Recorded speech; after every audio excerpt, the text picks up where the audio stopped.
The Rosen Report, sports like never before. Brought to you by Gooch Live and Paramount Sports Management. Here's Rosey. Hey everyone, Paul Rosen here with the Rosen Report, show number 2. So excited. Got the studio back. Look behind me. I got my jersey right behind me from Torino when we beat Norway 3-0. Thanks, Gooch, for setting everything up today. Really looking forward to show number 2. Good friend and a great player, Stanley Cup winner, Brent Sopel. He'll be on in a second. But first, as we're doing every show, it's Rosey's Rant. Rosey's Rant number 2. Number 1 was about referees. I didn't get any real big feedback from any referees out there. So if the referees out there, the union, are upset with me, hey man, you no problem. Send your emails to paulrosen577@gmail.com. I'll be more than happy to talk to all the refs. But Rosey's Rant number 2, here it is. It's on the Toronto Maple Leafs. I'm not a Toronto Maple Leaf fan, okay? I'm a Chicago Blackhawk fan. We know Val loves Detroit. His kid loves St. Louis. Gooch loves Winnipeg. But what drives me crazy, Toronto Maple Leaf fans. Bobby B, if you're watching, Toronto Maple Leaf fans, your team they're in number 1. They're in first place. They're playing great. Austin Matthews is killing it. You know, Freddie's playing well in goal. So what do? You lose one game. You're up 5-1 and you lose 6-5 to Ottawa, who's a good young team. And what do you guys do? It's like Panic City. Everybody's jumping off a bridge. Come on, please, Toronto Maple Leaf fans, relax. It's 56 games. They're going to end up in first. They're going to have the North Division. It's theirs. They may not win the Stanley Cup, but take it easy. They're not winning every game. So if they lose one game, don't go crazy. Don't jump off a bridge. It'll all work out, Toronto Maple Leaf fans. Take it easy. Have a coffee. Relax. You got a real good team. That's it. Rosey's Rant number 2. And number 3 will be coming to you on Saturday. I think it's going to be a good one. So now, here we go. Show number 2. Brady Liebel was my guest on show number 1. I know he's watching. Love Brady. And he's a good friend with our guest coming up, Brent Sopel. Sopes, how are you? You done with your round with the Toronto Maple Leafs? Come on. What do you expect out of them? Oh, Sopes, I'm telling you, you won a Stanley Cup. You played in the league. You played with a bunch of teams. Can you imagine being on a team where the team's in first place? They're playing real good hockey. They lose one game to Ottawa, 6-5, and the city's ready to go nuts. Yeah, why? Because when was the last time they won something? 1967. I was 7 years old. That's my point. You know, so they've had great teams before. They've collapsed before. They've come up short many times. You know, so that's why the fans are – obviously you talk about the biggest market in the NHL, is Toronto, and then New York's next. But New York's mixed in a Stanley Cup long before, Toronto Maple Leafs. Yeah. Well, hey, listen, I think if the Leaf – I got a lot of friends who are Leaf fans, so – for them, one of my oldest friends, Jimmy Abrams, been a fan for a million years. I'd like to see him have I had a chance to have, as a Hawk fan, 3 cups in 7 years. You were there for that first one, which we're going to talk about. So I just think if they do win one, the city is going to go insane. And I don't know if I can live in Toronto if that happens. They don't have the team to win, though. No, I don't think. Not yet. They don't have a number 1 or 2 D-man. Yeah. You don't win with 1 or 2. So where do you find those? And, it's not like apples and picking them off trees. So I don't see them winning anytime soon. So Morgan Riley, you don't think he's a 1 or 2? No, he's definitely not a 1. I'll give him a 2-3. Again, okay. I think when he's in a 1, he's playing out of his element. And as a GM, I think that he goes to Vancouver. They got rid of Tanev, and now you're asking guys to play Myers to play above where he should be, and I think if you dropped him into a 2-3 hole, Morgan Riley, he's going to be better. That's where he's suited. But you put him in a 1 role, and there's only a few guys that are 1 roles. Too much pressure. And the fact that, the Leafs, they should win the North Division. Maybe Montreal, I don't know. But if they win that North Division, it's going to be tough sledding going on to that next round. You talked about Vancouver, and a perfect segue into Vancouver. So in 1995, a young Brent Sopel, he's getting ready. The draft is coming, and he gets taken by the Vancouver Canucks, 144th overall. Talk to our listeners about what it's like to sit there. I'm thinking with your family and know, hey, man, my dream is coming true. I'm going to the National Hockey League. Yeah, my whole family was there because I'm from Saskatoon, so it was a 5-hour drive, and a lot of family from Calgary. So the draft being in Edmonton, I did have a lot of family there. I was rated a lot higher in the draft, so I sat there watching guys get picked. And wondering when I was going, I slid down the draft a long ways, because of my skating. And I was, when am I going to get picked? When am I going to finally, Vancouver, pull the rabbit out of the hat, take me 144. And, I was relieved to finally be off the board. And I've always had to prove people wrong. So I knew immediately, that was exactly what I was going to have to do in Vancouver. Yeah. Talk to us about that first game. Everybody, training camp, and then your dreams come true. You played in the Western Hockey League. Now, what happens? Did the guys joke you on that first game? Did they send you out first, and all of a sudden you look behind, nobody's there? No, they didn't do that to me. But it's funny how it makes a big full circle. For my first game was here in Chicago, in United Center. So I was in the starting lineup. And I look across the other blue line, there's Bob Probert. I'm like, oh, shit. I'm going to die, first NHL game. I'm going to die in my first game. At least I got my first game in, I said. Right. But, they had a tough team. And just to finally be there was obviously, dream come through. And Bob didn't kill me. God rest his soul. What an amazing man that guy is. And he was a killer. So I tried to stay away from him. So great dude. But I was lucky that he didn't get me. But, to be a Canadian kid, growing up in Saskatchewan, your dream is playing NHL, and to be the first, obviously winning the Stanley Cup in Chicago to make it full circle. It's crazy how, it ends up coming across. Yeah, absolutely. Brady Leibold, our good buddy, says you look like $1 million, and you do. I haven't seen you in a while. You must be doing something right in the last little while, buddy. You look like you're getting younger. Val, our producer, the executive producer, he goes, they probably stuck you with the bill. Did you get that? The rookie back then go out for dinner, and all of a sudden the rookie gets the first bill. It's once you scored my first goal, which ended up being. I was wearing number 3. I scored in my third game, and my parents had drove from Saskatoon 20 hours to be at the game. It was a Hockey Night in Canada game. We ended up tying the It was 1-1. So I scored in the third period on my third game. I think it was my third shift. I played like a minute and a half that game. And you had to buy a bottle of wine or cigars. So I bought a round of cigars, which was a couple $1,000. Mark Messier was the captain at that time. And he's like, we want these. And I'm like, okay, Mr. Messier, sure, whatever you tell me to do.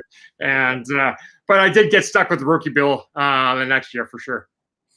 Yeah, I guess a lot of people don't understand that when you make it, there's a lot of little things that come with it that the average person doesn't get that. And you're not making the millions of dollars that everybody else is making, not yet anyways. Well, Soaps, we got a lot of different directions I want to take this into. But before we get into a little heavy stuff, talk to us about what it was like. You played with a number of teams, but the ultimate goal for an NHL player is to win a Stanley Cup. And there's a lot of guys that play a long time. Michel Goulet is a friend of mine, never won a Stanley Cup. A lot of guys that don't get that sniff. You got a chance with a great Chicago Blackhawk team in 2010 to win a cup. What was that lead up like, and what was it like to hoist that cup? Obviously, being a Canadian kid, you win, a million times on the outdoor rink. And, I knew I was going to get one opportunity that year. And obviously our team was deep. We were unbelievable. But all the stars have to line to win that Stanley Cup with injuries, with, the puck bounces. Go back to the, first round against Nashville. We're down, 5-minute, major with 3 minutes to go. We end up tying the game. I think it was the first time ever in history that the game was tied in the last minute, shorthanded. If Martin Eri would have hung on that puck, we would have lost that series. So all the stars align, but for me to be one of those guys, like you said, not one of the guys that played, and there's guys in the Hall of Fame that don't have that cup, and God bless me with being able to have that cup and is allowing me to do what I'm doing today because I have it. Yeah, and it's something that will stick with you no matter what happens the rest of your life, no matter whether you have success or whatever happens. Under your name is going to say Stanley Cup Champion. That's never going away. No matter how things go, good or bad, you're always going to be able to look at that ring and go, and you know what? The fact that I was a huge, and I still am a huge Blackhawk fan, going back to 1966 with my brother, that Cup team, they went on to win 2 more. But I think that Cup team, and it proved after they won it, when they got rid of you and Bufflin, and the cap hit so many ways. But talk to us about what it was like. I watched you block so many incredible shots, and like Taze, Kane, Keith. Yeah, they're superstars, but you can't win a cup without guys like Sopel. I always say you win, Stanley Cups with your 3rd and 4th line, and your 4, 5, and 6 D-men, maybe 7 D-men. Every NHL team has a great 1 and 2 line, but do they have a great 3rd line or a great 4th line? Our 3rd line was could have been some team's 1st line. So our depth is what made us who we were that year, and we had a couple bumps and bruises, not a lot of injuries, but we could go 4 deep. You got Dave Bullen, who was nicknamed the Rat, who was phenomenal in the playoffs, and he was our 3rd line center. Andrew Ladd, I think Christopher Stieg was there, Kopecky, guys that would have been on 2nd and 1st line on other teams. So when you can go that deep, and you got Ben Eager scoring on our 4th line, I think it was in Game 2 against in the Cup final against Philly.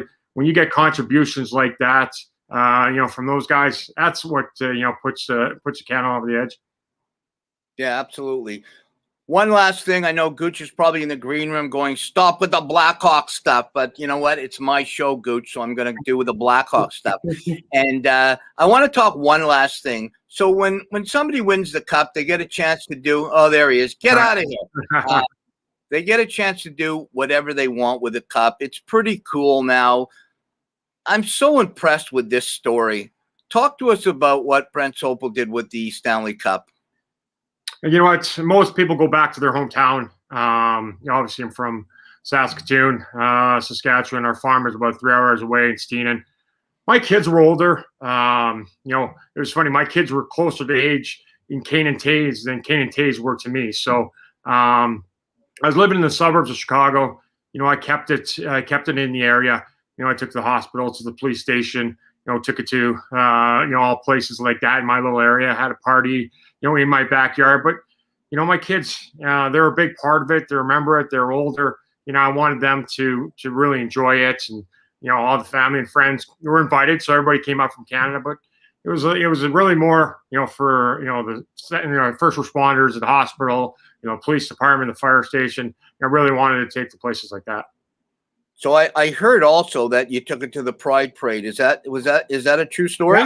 Yeah, that was a little bit later. The Blackhawks were nice enough to allow me to have that. That wasn't on my day, but they allowed me to take this to the Pride Parade. So I think I was the first athlete to ever participate in the Pride Parade, and I went there in memory of Brendan Burke. That's Brian Burke's son. I knew Brendan when I was in Vancouver. Brian, my GM, he's a phenomenal guy, and we always would see Brendan in Boston, and he'd come and visit his dad. He was a stick boy, and as everybody remembers, that he came out first individual coming out gay in the hockey world in I think it was November, and he ended up passing away in February. So I called up the Burke family and said, "Hey, would you give me my blessings to go in honor of him?" And they called me back and they gave me the blessing, and that's why I went. Yeah, you know what, and that's something I will always remember and have so much regard with you. My son is gay and is an incredible kid, and I just hope one day, Brendan Burke's memory can be kept alive in a sense that one day an athlete, a hockey player, no matter what team it was, would feel okay enough to come out while he's playing and feel comfortable enough in the room that the guys would make him feel comfortable. I pray to God that in my life it's going to happen. What's your thoughts on that? I think it will. You take a look at how things have evolved and changed from when you and I were playing to now, and you take a look where the world is, and everything's a lot more open than when you and I started playing. So, do I think it's going to happen? Yeah. I don't know when that will. Who's going to have the courage to do that? But I really think that we're trending that way. Obviously, in the gay community, they got a lot of support now. They got a lot of rights. They got a lot of things. So I think somebody definitely will. The hockey community or all sports communities, at some point in time, I talked to on my podcast, Greg Louganis. I remember he was an Olympic swimmer, or diver, that hit his head in '88 Olympics. He's gay, and he came out in '88, 6 months before Olympics, that he was HIV positive. So had a great conversation with him, and he looks amazing right now. I'm like, you're like 62. You look better than I do. But the world's changing. The world's evolving. I think at some point in time before our lifetime, it'll happen. Yeah. Brady just came up about Curtis Gabriel. He had him on his show a while ago, and he's breaking doors open. And I hope it comes to a point where everybody in every walk of life feels comfortable enough in their skin, and this world makes them feel comfortable enough in their skin that they can do whatever they want. That's my wish before I leave this planet. I want to talk to you about now something that I think is a lot of people wouldn't understand. They see, Brent Sopel, big, strong guy, won a Stanley Cup, was a fighter, could play strong, block shots, has a Stanley Cup ring. Yet I'm looking at a couple of quotes here. He was paralyzed by reading. He when it came to anything like that, it was something that destroyed him. I had the similar situation. I say kryptonite. Reading was my kryptonite. I was an ambassador for ABC Life Literacy, for adult literacy, but I don't think people understand it enough. And then your daughter is diagnosed with dyslexia. You realize you have it. And now you are being one of the strongest forces in the sports community with the Brent Sopel Foundation. Talk to us about that and what it means to you. Well, we talked about the Stanley Cup.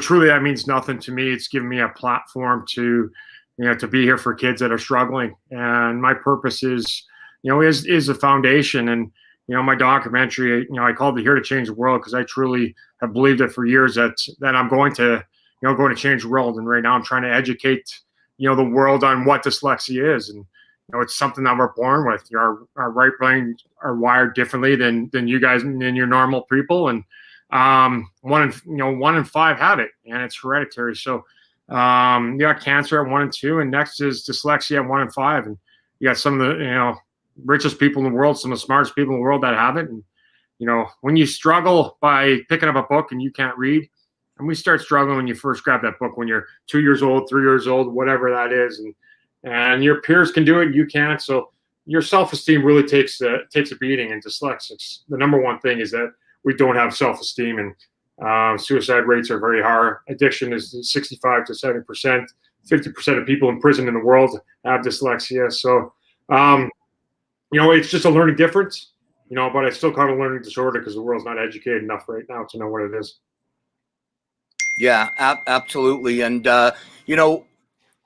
we talk about, you just mentioned addiction. I know you battled, and you're doing phenomenal. I'm so proud of you. I sort of, when we talked a while ago, I'm 2 years clean and sober, mold my a lot of my things after what we've talked about, and we haven't talked in quite a while, and I've got to get back on track with that. It's easy to just let it slide. So, I saw a quote here. It said, you won a Stanley Cup, but you still felt like you were a dumb athlete. People thought you were a dumb athlete, maybe because of the dyslexia. How does that all intertwine with addiction and depression? Well, like I said, 65 to 70% of dyslexics are addicted to drugs and alcohol because you got no self-esteem. So you turn to something else to feel better. And, drugs and alcohol are obviously an easy path for us to go. And I think, it's 1,636 days sober today. And, after I retired from the game of hockey, I had no education. had no work experience. Still today, it's been 5 years since I retired, and I haven't got a job with a salary yet. So this is a real world. If you can't read, you can't get a job. Right now in the U.S., 126 million people read at a grade 6 or below reading. That's half the United States. Yeah. Wow. It's, there's 15% can't even read enough to fill out a resume. So how do they get a job? So you wonder where our crime is. You wonder why 50% of the people in prison, can't read. They're there for a reason. And, they're doing what they can on the streets with gangs and drugs, because we would be doing the same thing. Every one of us would try to survive however we can do it. Yeah. So I know you mentor a lot of people, and you're an incredible role model. What do you say to that young boy or girl that comes to you? They're a teenager, they're 15, they're 16. They found out they're dyslexic, they're having addiction issues, and they don't believe in themselves. They think everything's coming to an end, yet they see a role model like you. What do you say to them? Talk us through what you'd say to somebody like that. No, I want you to talk.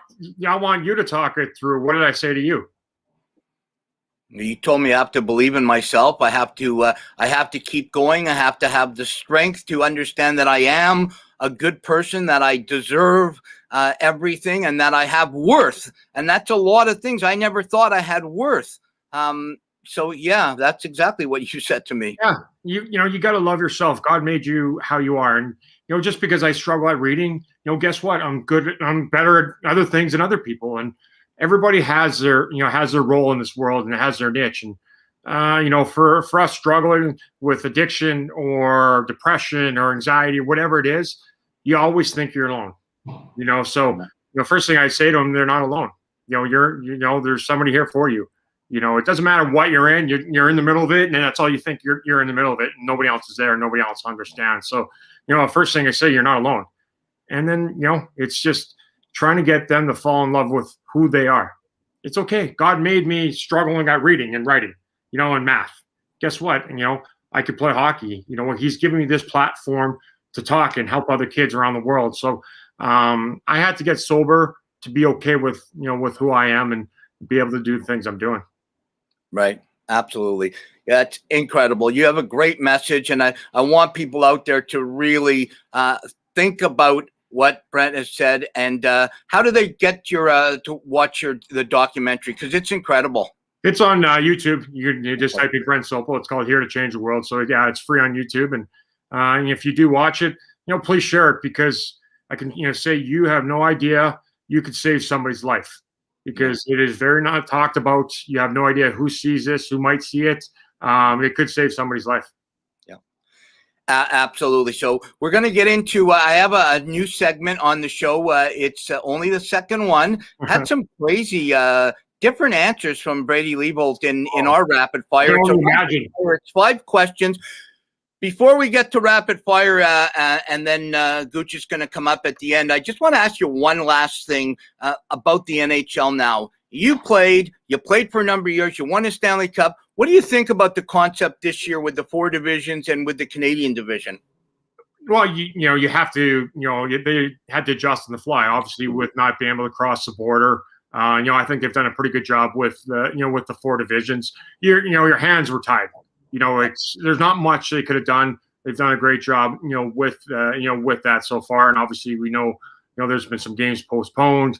But that was that's going to happen when you're traveling, to different cities. So I think they've done a pretty good job. Obviously, in Canada, the Canadian division is exciting, and for all the Canadian fans at this point in time, a Canadian team might go far for the first time in a long time, and it's not going to be your Toronto Maple Leafs. But no, like I said, the 4 divisions are pretty good. There's a couple stacked divisions that are there, but no matter where you are, you got to find your way to the top to win. If you have to say right now, who's going to win the Canadian division? Oh, I think Toronto is, but they're gonna score their way to win. But that's not how you win a Stanley Cup. No. Agree with you 100%. Spoken as a true Chicago Blackhawks Stanley Cup champion. All right, Soaps, you got your seatbelt strapped in? Yep. All right, so here we go. Rapid fire. Just give me your first thing, okay? All right. Favorite movie? Dumb and Dumber. Oh, favorite band? Metallica. Good one. Favorite food? Ketchup. Pardon Pierogi. me? I'll have ketchup on everything. Ketchup sandwich. Ketchup. Oh yeah. Well, that's another segment, but I'll go with pierogies. Okay. All right. Cool. I love pierogies too. Nothing better than a good pierogi. Favorite place in the world to go to? Saskatchewan. Wow. On my That's farm. good. You know what? I've said Czech Republic. I love Prague, but Brady picks a beautiful, but I can't remember exactly, a small place in BC. You got Saskatchewan. Good Canadian tough boys with their, like Donnie Cherry would say, a good Canadian kid going with Saskatchewan. All right. I lived in Russia for 4 years, so I covered the Eastern Europe. I'm good there. All right. All right. And you played in the KHL. Absolutely. And your favorite sport? I know I always say it, and you're probably going to say hockey, but favorite sport? Curling. Curling. Yes. I love it. Love it. You Curling. know, The Gooch always gets shafted. There's not a lot of curling up here. All right, cool. The Gooch says Yahtzee always, but I don't know whether he's trying to make a joke or not, but that's what he says. So, yeah, listen, hey, Soaps, I appreciate it always. Look, he's trying to look at that. He's got a pretty suit. Nice. The wife dressed you today, Gooch? Still on Can't mute. hear you, Gooch. It's the Gooch Network, and he got the mic on. Okay, stop talking, you two. Okay. Here to change the world, and Soaps, you changed me to a Chicago Blackhawk fan. No, seriously, my mom was a huge Chicago Blackhawk fan, so Love the buff. Yes, he did. But she started out way before you and I in black and white. Probably. Hey, Soaps, always great to have you. Fantastic interview. Rosey, that was really inspiring. And you know what, Soaps, I can only add to the fact, not Stanley Cup champion, but you are a champion of people. You have done so much for so many people behind the scenes. Keep it going, kid. We love you. Well, both of you too. Great job. And, thanks for having me anytime you want. You know where to find me. Yeah. Hey, I just want to add to you. I know you mentioned my shirt. You mentioned my shirt, right? Yeah. I think it was the tie too, or are they not the tie, the jacket? No, but the shirt, actually, I bought it. I forgot my shirt in Australia, and I needed one because I was the MC. So I went into the shop, and the guy said, I got the perfect shirt for you. You wait till you see what it says, super slim. The shirt has super slim on it. Man, is that false advertising? Awesome. The only reason that Kerry is wearing a jacket, and everybody knows it, is because Tony dresses him in the morning. You got it. Exactly. God bless. Thank you so much. I look like clown all the time. Thanks for everything always. I'm going to call you again. We got to get back in touch again. I miss our calls. Sounds good, buddy. Anytime. Take care. Thanks, Take care, guys. Yep. Classic.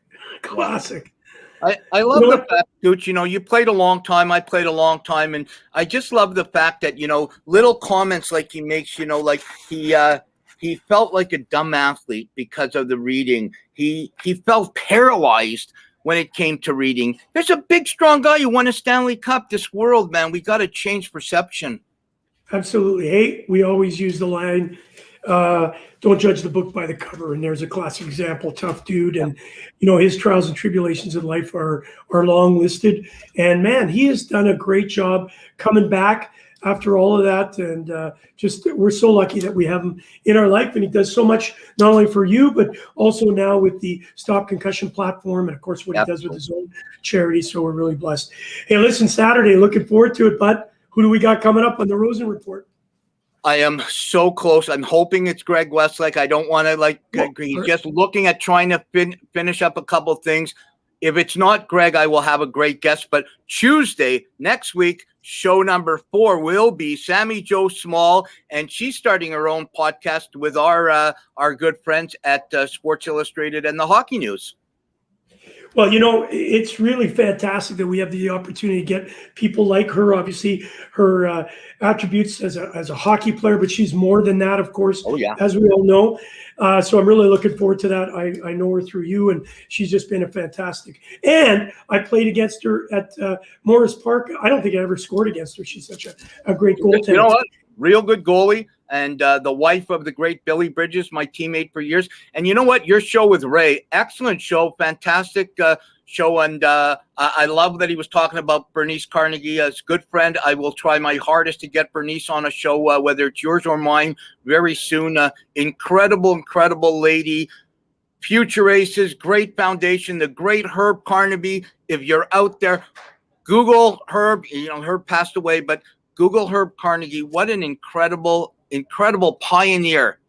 Well, I just wanted to add, thank you, Brady, for saying that. Puck Support working with Stop. We're going to do a lot of great things together. I do want to tell you that Kevin Shea this Sunday is on with me. We're going to be the historians talking about Black History Month, of course, and he has got Rain Carnegie for us to talk about his grandfather, and of course we really look forward to him. And he's somebody I'm going to connect you with if you don't know his story. Addiction played a major role in his life, and I really look forward to it. Hey, Paul, fantastic. Look forward to seeing you Saturday. I'm looking forward if Greg Westlake doesn't get it.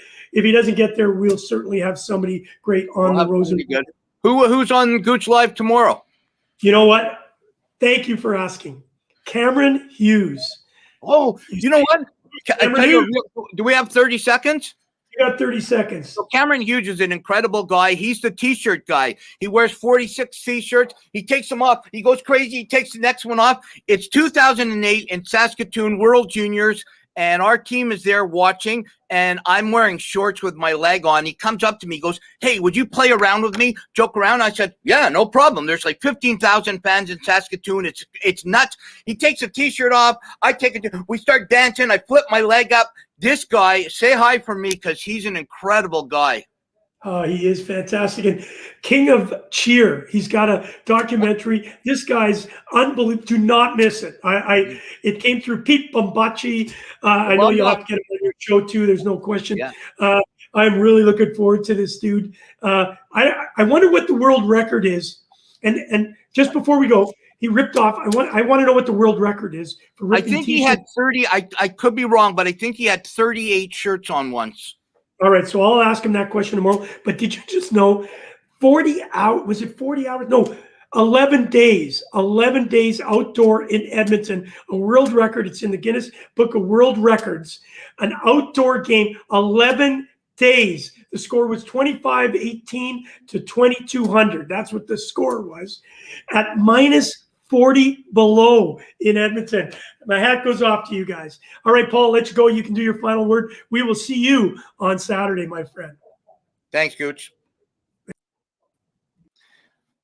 Yeah, you know what? I absolutely love this. This is, the second show. I thank Gooch and Gooch Live Productions. I thank Val, the great executive producer, and does it all.